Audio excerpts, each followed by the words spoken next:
অবশ্যই চেষ্টা করবেন মোগলাই পরোটা উল্টাবার সময় 2 চামচই ব্যবহার করতে। আর একটু বড় সাইজের কড়াইতে পরোটাটা ভেজে নিতে। এখন এপাশটাও আমি সেম ভাবে উল্টে পাল্টে 4-5 থেকে তেল দিয়ে ভেজে নেব। টোটাল একটা পরোটা 4 থেকে 5 মিনিট ভেজে নিলেই কিন্তু পরোটার মধ্যে খুব সুন্দর একটা ব্রাউন কালার চলে আসবে। আর এই পরোটাটা তৈরি করা যায় খুব সহজেই, একেবারে ঝামেলা ছাড়া। তো আমার রেসিপিগুলো যদি আপনাদের ভালো লেগে থাকে তাহলে আমার চ্যানেলটাকে সাবস্ক্রাইব করতে ভুলবেন না। তো চলুন গিয়ে দেখে নিই মোগলাই পরোটা তৈরি করার সম্পূর্ণ প্রস্তুত প্রণালী। এখন প্রথমেই আমি পরোটার জন্য ডোটা করে এর জন্য বড় সাইজের একটা মিক্সিং বোলের মধ্যে দিয়ে দেব মেজারমেন্ট কাপের 2 কাপ পরিমাণ ময়দা, 1 চা চামচ চিনি, হাফ চা চামচ লবণ। এখন এই সবগুলো শুকনো উপকরণ হালকা হাতে মিশিয়ে নেব। এরপর এর মধ্যে অ্যাড করে দেব 2 টেবিল চামচ পরিমাণ সয়াবিন তেল। এরপর তেলটাও ময়দার সাথে ঠিক এভাবে ঘষে ঘষে মাখিয়ে নেব। আর পরোটার ডোর মধ্যে এই তেল দেওয়ার কারণেই কিন্তু পরোটাটা হোটেলের মতোই দীর্ঘ সময় পর্যন্ত একেবারে মুচমুচে থাকবে। দেখুন তেলটা যে ময়দার সাথে খুব ভালোভাবে মাখানো হয়ে গেছে সেটা বোঝার জন্য কিছুটা পরিমাণ ময়দার মিক্সচার হাতে নিয়ে মুঠ করে ধরলে যদি দেখেন পাকিয়ে গেছে তাহলে বুঝতে হবে তেলটা কিন্তু ময়দার মিক্সচারের সাথে ভালোভাবে মেশানো হয়ে গেছে। এখন ময়দার এই মিক্সচারের মধ্যে আমি অ্যাড করে দেব হাফ কাপ পরিমাণ নর্মাল পানি।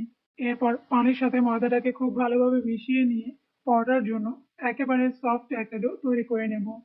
দেখুন পরোটার ডোটা কিন্তু করা হয়ে গেছে। এখন এই ডোটা আবারও একটা বলের মতো তৈরি করে নেব। এরপর সেই বলের ওপরে সামান্য পরিমাণে একটু তেল দিয়ে বলটাকে খুব ভালোভাবে মাখিয়ে নেব। এরপর একটা পাতলা সুতির কাপড় দিয়ে ডোটা ঢেকে আমি একটা সাইডে রেখে দেব 15 মিনিটের জন্য। সেই সাথে মোগলাই পরোটার ভেতরের পুরটা তৈরি করে নেব। এর জন্য আবারও একটা মিক্সিং বোলের মধ্যে আমি দিয়ে দেব মেজারমেন্ট কাপের 1 কাপ পরিমাণ পাতলা কুচি করে কাটা পেঁয়াজ। আর দিয়ে দেব 1 টেবিল চামচ কাঁচামরিচ কুচি, 2 টেবিল চামচ ধনিয়া পাতা কুচি, আর দিয়ে দেব স্বাদ মতো লবণ এবং হাফ চা চামচ পরিমাণ চাট মশলা। তবে আপনাদের হাতের কাছে যদি চাট মশলাটা না থাকে কোনো সমস্যা নেই, আপনারা চাইলে হাফ চা চামচ পরিমাণ জিরার গুঁড়ো এখানে ব্যবহার করতে পারেন। এখন এই সবগুলো উপকরণ হাত দিয়ে খুব ভালোভাবে মাখিয়ে নেব। এতে পেঁয়াজটা নরম হয়ে নেতিয়ে আসবে এবং কাঁচামরিচের ঝাল আর ধনিয়া পাতার খুব সুন্দর একটা ফ্লেভারও কিন্তু পেঁয়াজের মিক্সচারে অ্যাড হয়ে যাবে। এখন এই সবগুলো উপকরণ খুব ভালোভাবে মেশানো হয়ে গেলে এর মধ্যে আমি অ্যাড করে দেব নর্মাল রুম টেম্পারেচারের 3টে ডিম। আমরা আজকে যে পরিমাণটা ব্যবহার করেছি সেই পরিমাণে এখানে বাংলাদেশি হোটেলগুলোর মতোই 3টা মোগলাই পরোটা হবে। এখন ডিমটাও আমি পেঁয়াজের মিক্সচারের সাথে খুব ভালোভাবে ফেটিয়ে নেব। সাথেই কিন্তু তৈরি হয়ে গেছে মোগলাই পরোটার ভেতরের পুর। এখন এই পুরটা আমি একটা সাইডে রেখে দেব। সেই সাথে 15 মিনিট আগে পরোটার যে ডোটা আমরা তৈরি করে রেখেছিলাম, দেখুন সেই ডোটা কিন্তু এখন একেবারে স্মুথ হয়ে গেছে। আমি আপনাদের একটু ক্লোজ করে দেখিয়ে দিচ্ছি ডোটা আসলে কতটা সফট হয়ে গেছে। এখন এই ডোটাকে আবারও হালকা হাতে একটু মুথে নিয়ে রোল করে নেব। এরপর সেই রোলটাকে সমান 3টা ভাগে ভাগ করে নেব। কারণ আমি কিন্তু আগেই বলেছি আমরা আজকে যে পরিমাণটা ব্যবহার করেছি সেই পরিমাণে 3টা মোগলাই পরোটা হবে। এখন একটা ডো নিয়ে বাকি 2টা ডো আবারও একটা পাতলা সুতির কাপড় দিয়ে ঢেকে একটা সাইডে রেখে দেব এবং যে 1 ভাগ ডো নিয়েছি সেই ডোটাকে আবারও হালকা হাতে গোল একটা বলের মতো তৈরি করে নেব। এরপর সেই বলটাকে বোর্ডের উপরে রেখে বলের ওপরে সামান্য পরিমাণে একটু ময়দা ছড়িয়ে একটা বেলনি দিয়ে বড় সাইজের একটা রুটি বেলে নেব। আর এই রুটিটা কিন্তু বেশি মোটা বা পাতলা করা যাবে না। নর্মালি ঠিক যে থিকনেসে আমরা রুটি বেলে থাকি সেভাবেই কিন্তু রুটিটা বেলে নিতে হবে। শুধুমাত্র রুটিটার সাইজে একটু বড় হবে। দেখুন বড় সাইজের একটা রুটি কিন্তু বেলা হয়ে গেছে। আর রুটিটা ঠিক কতটা পাতলা হয়েছে সেটা আমি আপনাদের দেখিয়ে দেখুন রুটির উল্টো পাশ থেকে আমার হাতটা কিন্তু খুব স্পষ্টভাবেই বোঝা যাচ্ছে। এখন এই রুটিটা দিয়েই কিন্তু আমরা মোগলাই পরোটাগুলো তৈরি করে নেব। এর জন্য আগে থেকে যে পুরটা আমরা তৈরি করে রেখেছিলাম সেখান থেকে 3 ভাগের 1 ভাগ পুর আমি রুটির মাঝখানে দিয়ে দেব। এরপর পুরটাকে চারপাশে একটু ছড়িয়ে নেব এবং চারপাশ থেকেই রুটিটাকে ঠিক এভাবেই ভাগ দিয়ে নেব। আর এই কাজটা আমি ঠিক কি করে করেছি সেটা আপনারা ভিডিওটা একটু ভালো করে ফলো করলেই কিন্তু বুঝতে পারবেন। আর অবশ্যই কিন্তু ভাজ দেওয়ার আগে রুটির মাথায় সামান্য পরিমাণে একটু ডিমের মিক্সচার লাগিয়ে নেবেন। এতে চুলায় পরোটাটা ভাজার সময় যখন ফুলে উঠবে তখন কিন্তু পরোটাটা খুলে যাওয়ার আর কোনো সম্ভাবনা থাকে না। দেখুন এরই সাথেই কিন্তু একটা ডিম পরোটা তৈরি হয়ে গেছে। এখন শুধু ভাজার অপেক্ষা।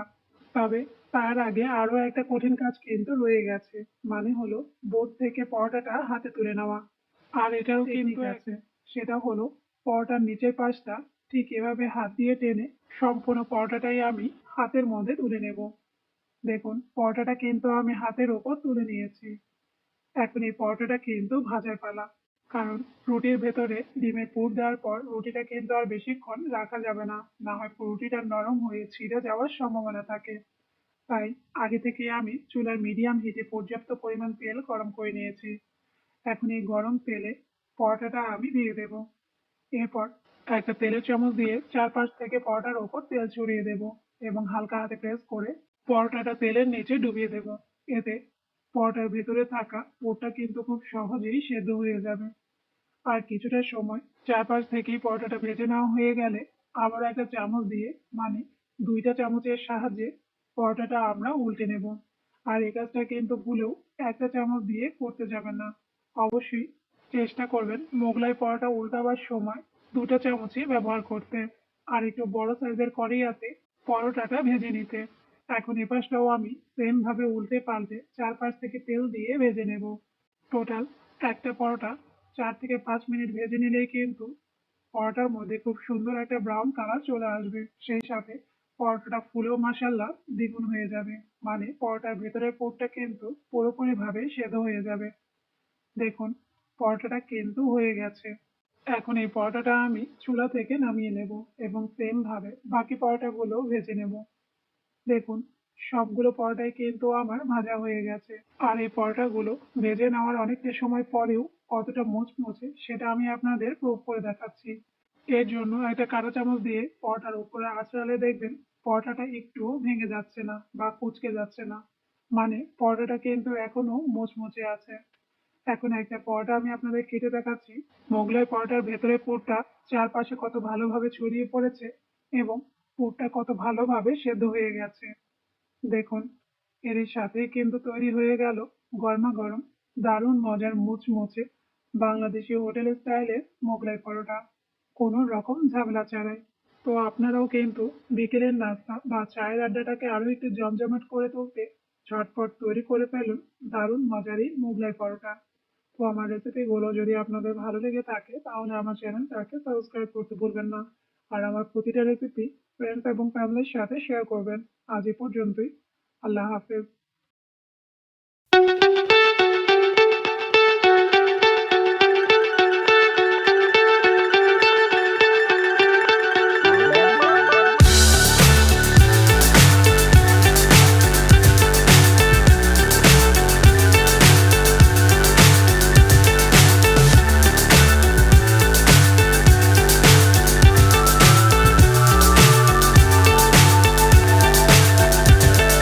Fly so high, I'm hypnotized.